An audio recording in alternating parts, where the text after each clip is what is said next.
Hey, it's Tim, Pickup Truck Plus SUV Talk, joined by my wife, Heather.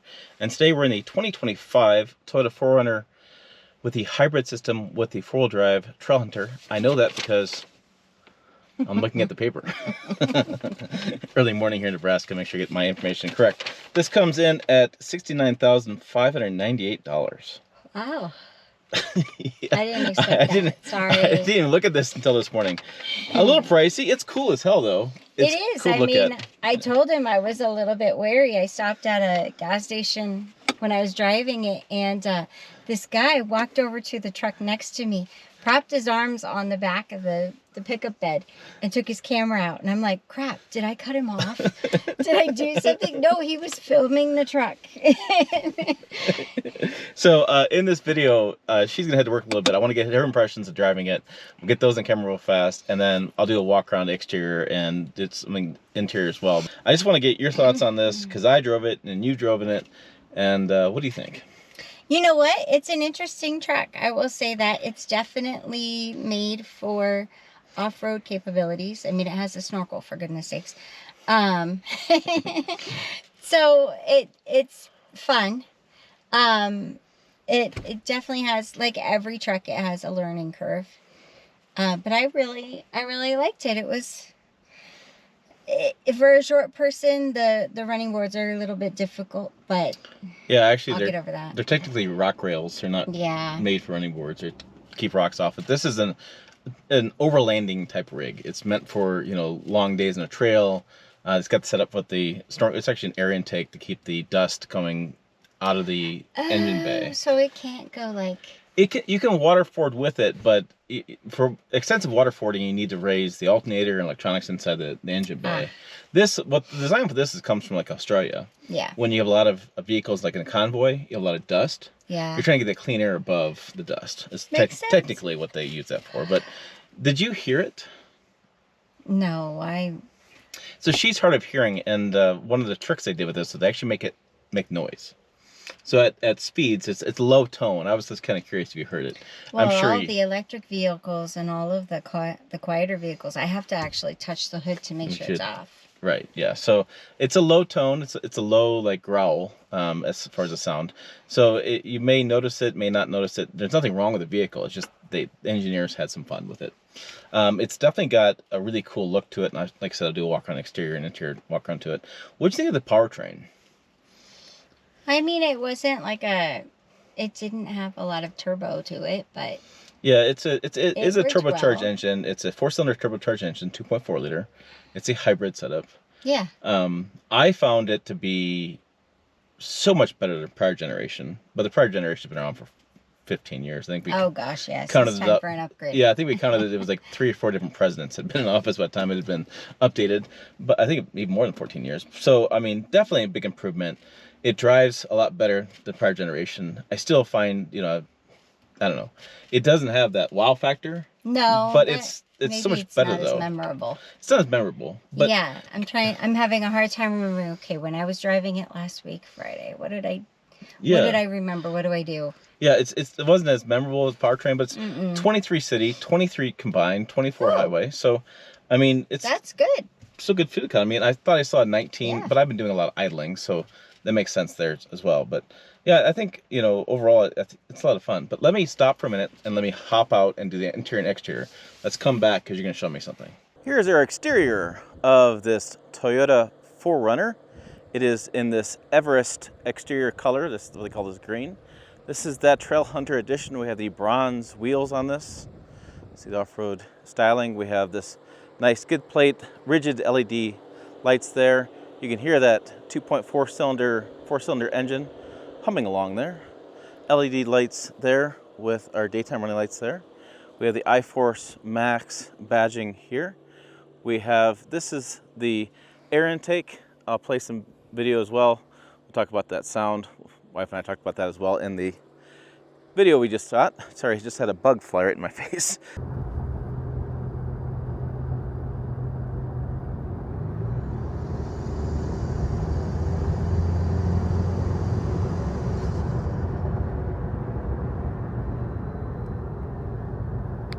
This Trailhunter badging, which I really like this little compass design they did. It's kind of fun. There is that rock rail that goes across. Not really a place for you to step. You can, but really more meant for keeping rocks off the vehicle. Body color matched on the door handles and on the mirror caps.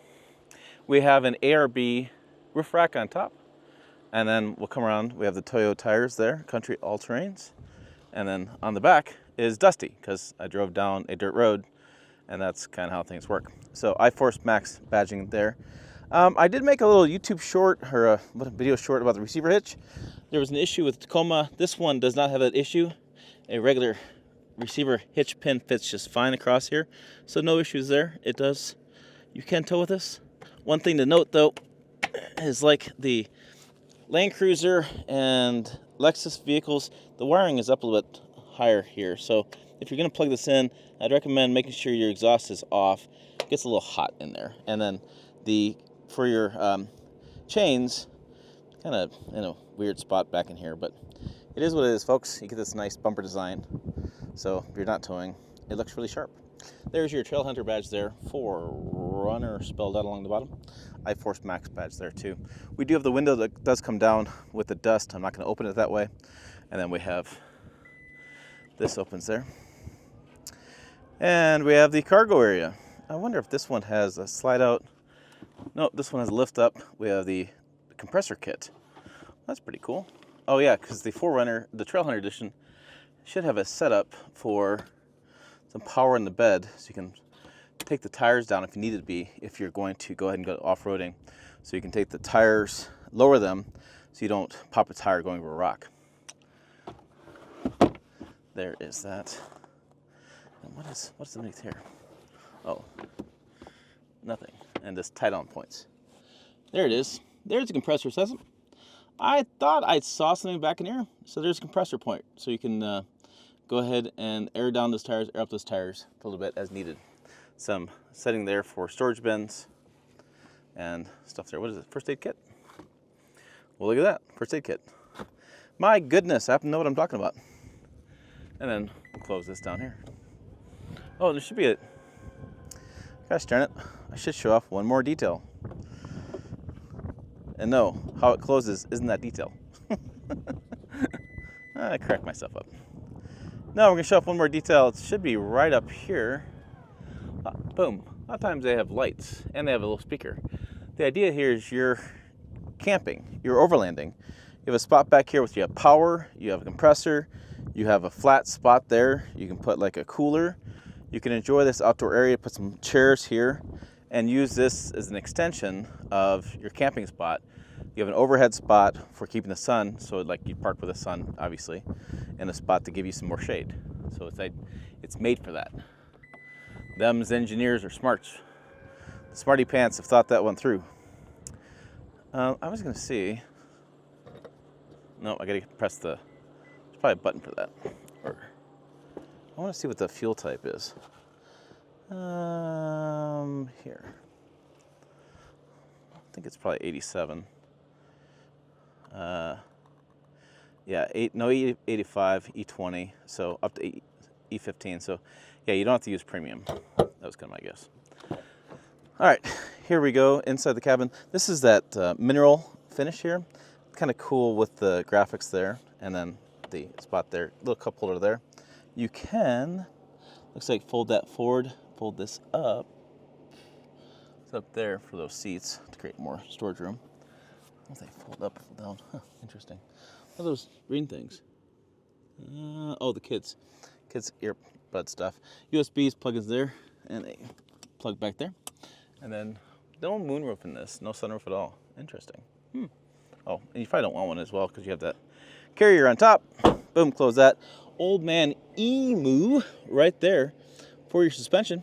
It says it right on it. That's how you know. And then over here, Trailhunter badging there as well. JBL speakers. I have a payload number. Survey says 895 people, passengers, dogs, cell phones, cup holders, all that kind of stuff. There is your controls. Some built-in auxiliary for lights and things you want to add extra. LED light bar in the front, fog lamps, door lights, Trailhunter floor badging. There is your seats. These are Softex seats. They're a Synthetic, they're nice, easy to clean. They wear better than leather. I just a story on this. Pretty interesting. A lot of people have lots of thoughts on leather going away. They either like it, they don't like it. A little controversial. Four-wheel drive, part-time four-wheel drive system. You can do four-wheel drive, two-speed transfer case, high and low, different drive modes, crawl control, all the goodies that come with Toyota vehicles, multi-terrain, and sway bar disconnect, rear locker, and different cameras. This is the don't screw up at a boat launch and people make fun of you. Wireless charger there, your different shifters, HVAC controls, the screen that goes with the dash, I like that. The JBL speaker that pops out, the mirror that can be digital, total spelling over there, the seat there too, and then some controls for your garage and lights. Kind of wraps up the interior and exterior look of this Toyota 4Runner. Let's go back to the wife and get her final thoughts on this 4Runner. Okay, so what are you gonna show me? Let me get my camera fired up. Okay, so you had asked me to, I don't want a power, I want just accessories. So you had asked me to figure out like what the fuel economy was and to reset my trip and everything. Yep. So everything that you need for this truck is here. There's not a lot, I mean, there's a lot going on over here, but for the most part, even it took me a couple minutes just to try and figure out the trip information. And I am gonna have to start it, I apologize. That's fine. So here's me driving around last week. 60? I was on the interstate, thank you very much. No, it's miles per gallon. Oh, sorry. I'm like, did it really go with my... No. So it averaged, you can see I drove it on Friday the most, and it averaged 19. And that's on interstate. Yeah, so it should be a little bit better according to this. So interesting. Yeah. And you can see, well, now, last 15, whatever, we've been idling, so it looks like it should be a little bit better fuel economy than what we're getting. And total average right there says 19 there on the screen too, so. Yeah. Well. So it's not quite 23 that they said it would be. It does have adaptive cruise, but you can also switch it out to regular cruise. The tricky part is that in order to set either one, it's the same button. There's no button that says set, like in a lot of different vehicles. Sorry, was there music playing? Yeah, I just turned it down a little more. Thank you. Copyright issues with the music. Yeah. So that kind of got a little bit confusing. And then it almost makes you feel like you have hands-free because when you're cruising, everything turns green and it makes it look like you can go without your hands for a while. Yeah. And it'll let you go about 3 minutes and then it'll say hands back. You didn't test that out at all, did you? So moving on, we also have yeah. So I mean, I really like the inside of the interior of the truck, and I love this screen layout. So it's the same size as my Ranger, but it's flipped on its side, so it looks more like a laptop. Yeah, we bought our Ford Ranger for this year for the channel for long-term review. So what I like about it is versus my other Tundra we had, the Tundra was up a little bit higher, didn't like sit above the dash. Like this is all like part of the dash line. I don't know, something about the dash line for me just makes a lot more sense. Mm-hmm. Yeah. Yeah. Okay. So overall, it was a good truck to drive. Yeah, I just think it's come a long way. Resale value is really still pretty high on 4Runners, and this is just a cool looking rig. So I can see this selling really well for the brand. Yeah. Yeah. All right. For more interesting stuff, check it out over here. Website down is below as well. Pickuptrucktalk.com. I think I need some more. Yeah, maybe. As always, thanks for watching. We will see you down the road.